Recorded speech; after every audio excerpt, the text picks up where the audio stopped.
Hi, we're going to do Google Forms training today. The first thing I'd like to go over is the way we can use Google Forms. You can use them for quizzes, you can use them for surveys, you can use them for logs. Anything you put in a Google Form is going to automatically populate a spreadsheet. So this is what I made for Google Choice training. Oops, go back there.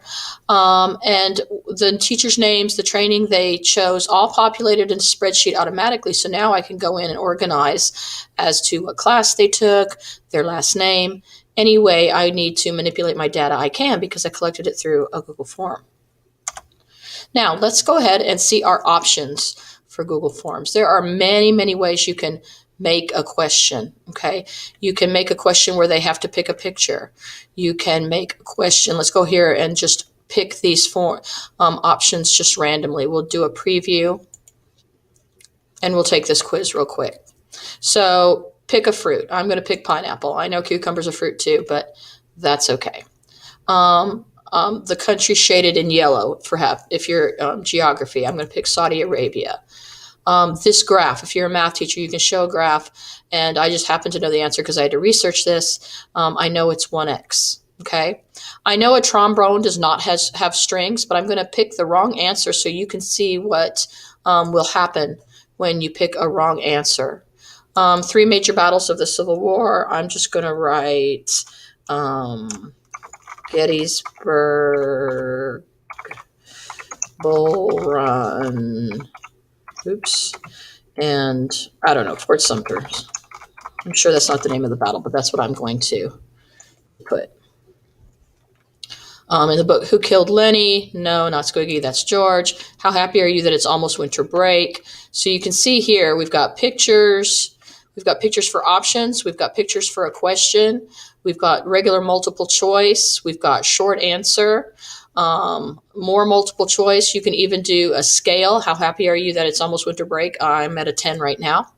For art, you can pick this. For languages, you can have different questions and use multiple choice or short answer if you want them to want spelling to count and things like that.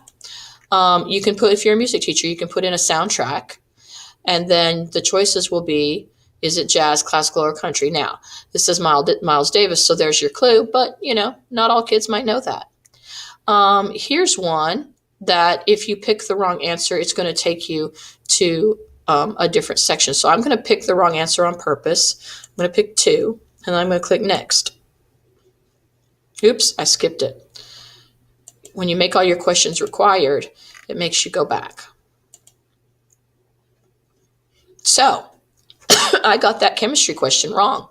So it automatically took me to a review. So I would watch the video, figure out what I was supposed to do, and then click the right answer, which was 118. So really, instead of a quiz, you could make this into a study guide, a digital study guide as well. As students got questions right or wrong, you can either let them move on through the study guide, or you could take them to a new section, and then you submit. And this is where you can view your score and how you did. I was just clicking, so I got a really bad score, and I'm fine with that. But it'll show the student where they got things wrong. The brass family has strings, so it'll connect you to a YouTube video to show you a trombone playing, so you know that it doesn't have strings. If you want to know more about the major battles of the Civil War, then you can click on this YouTube video. And then for the rest, and we already corrected ourselves on this quiz here. Now, the other thing I'd like to show you are the responses. Yesterday, we did this at Hershey with our teachers, and live, as they were responding, this number is 20 right now, but as 3, 4, 5, 6 students were responding, you get this data, okay? You can see which questions were high miss, which questions they got, most of the class got right. So this is really good for formative assessment to give you a snapshot of what's going on in your class and how much the students are getting, how much they're not getting, and you can go back and reteach certain things. The other thing you can see, of course, is our wonderful spreadsheet. Should be linking. There it goes. And you can see right here all of the data that went in. I didn't collect the student's name yesterday, but that is something you can do. And there you have all the scores. Okay. But yeah, you'll want to collect the student's name. You want to collect the student's identity if this is a quiz. If it's just a simple survey and you don't want people's identities, you just want to know, hey, anonymously, how did you like this training yesterday? That's fine too. You don't have to collect things that way. So let's make a form. Let's make a form. I'm going to go into my Drive, and all you're going to do is click New, More, and Google Forms. Now, the first thing you want to do is title your form, and you want to make sure you title it up here, because anything you title up here, you just click here and it'll automatically make it the title of your form. Okay. Now here's where you want to make some other decisions, and you want to do this early on because you don't want to forget. You have this little gear bar up here, your settings. And in general, you want to know if you're going to collect email addresses or not. You want to know if you're going to restrict it to just WFISD users. You want to know if you're going to restrict it to just one response. Okay. Can they edit again? These are all decisions you're going to have to make based on the population that you're going to collect data from or send the quiz to. Okay. If you want to make it a quiz, then you have to turn that on. You have to turn on the little button. Okay. And then you're going to make choices. Can they see their missed questions? Can they see only the correct answers? Can they see the point values? Do you want to release the grade immediately?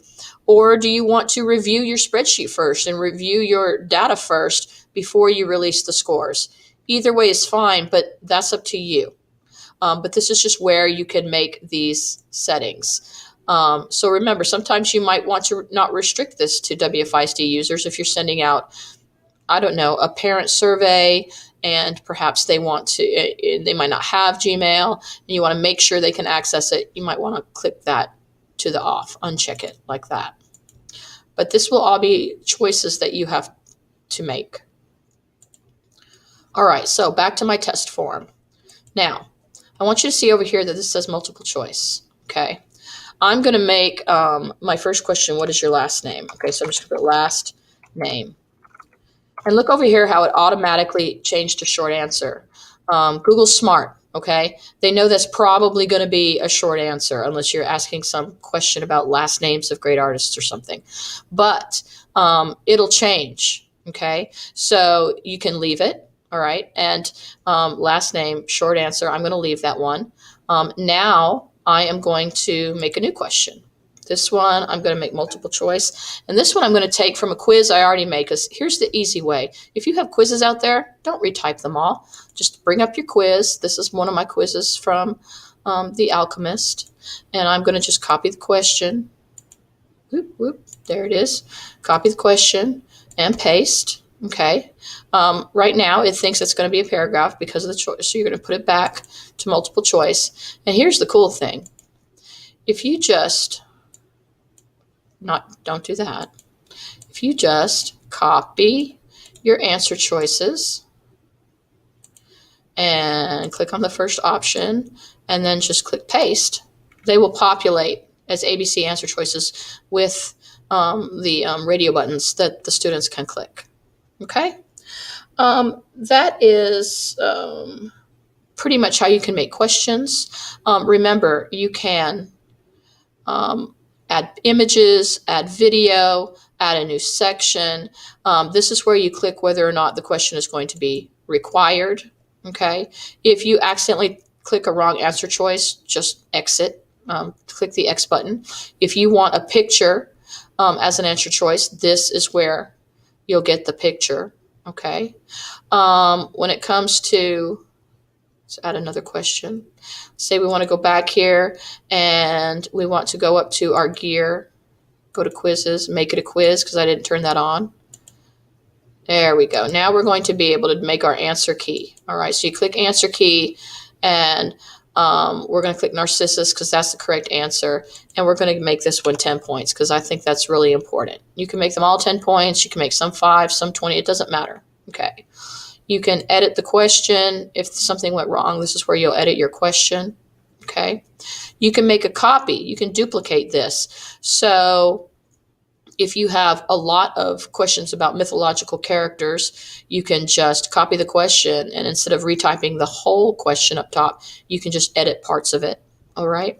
These three dots, this is where you can click go to section based on an answer. And remember back with that periodic table and that question about chemistry. So with this one, I would just say submit form, okay, because let's say this is the last question on my form. But if I pick these two, I would have to go to the next section, and the next section might contain videos of mythological characters or little information of mythological characters, and they might get another chance to go ahead and answer the question again once they view the video or view the picture or view whatever you want. Okay, so this is a fairly simple way to make quick quizzes, because the more you practice this, the better you're going to get at it. I can make a quiz a lot of times inside of 5 minutes, and then they're there forever too. Okay, let's say you make a quiz 1 year, and then the next year you want to use it, but you don't want all those responses from last year to be mixed up in this year. So you just go back up here and don't select existing, create a new. Okay. And then that way you have different years spreadsheets, and you're not trying to figure out Johnny Jones from last year versus Janie Sue from this year. Okay. Another thing you can do, and I want this one, is you can create add-ons. This is what I did also for we're going to go over here where I created for the choice training. I'm going to click on my choice training. I used an add-on to eliminate choices. It's called Choice Eliminator. And you just click configure. It's an add-on. You just can get it in the web store. It'll be here, and it'll prompt you, do you want this add-on? Choose one training to go to, and then this is how I configured it. So you can see I didn't want like Google Apps and extensions to have 45 people, and Google Drive 101 to only have 2 or something like that. So what I did was I put limits on the choices. This would be good if you're sending out a survey for a holiday party and you want to have 10 desserts and 10 meats and 10 veg, and you don't want to wind up with 45 desserts, 2 meats, and 2 veg. As they click and make their choices, once the limit is reached, it'll go away. So you can see this on this form here. You see how the count is 14, and they reached 14, all right? And so you can see right here, Google Drive 101 is not there because the count was reached. And that's what will happen. The choice will simply disappear as the count is reached. So that's kind of another cool feature as well.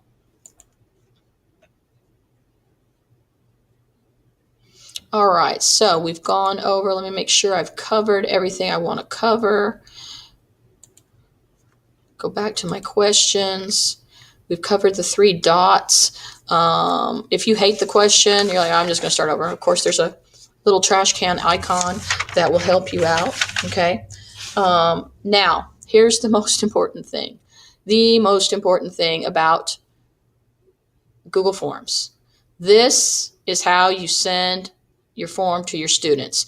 You do not share it. You do not come in here and just share it. You do not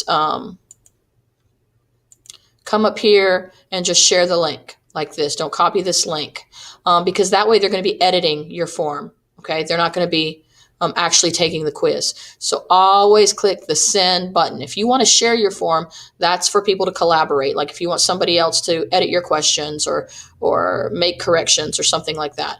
But any other time you want to click send, and you can send via email. You can just get a link, copy the link and paste it. Or you can actually embed the quiz in whatever, in your Google Sites or whatever web hosting site you use. Okay. But the trick is to always send the quiz, send the survey by using the send button and not the share button. I'm pretty sure I went, here's just a review. Remember to always use your settings, think about who's going to respond to your form. Do you need it to be available outside your domain? Do you want just one response? Can they edit their response? Think about for quizzes. Sometimes you might not want to release the grade right away. Sometimes you might not want them to see their answers for any particular reason. You make those choices. This is a mini challenge I had my other class do. So actually, for now, this is the end of Google Forms training. I hope this has been helpful.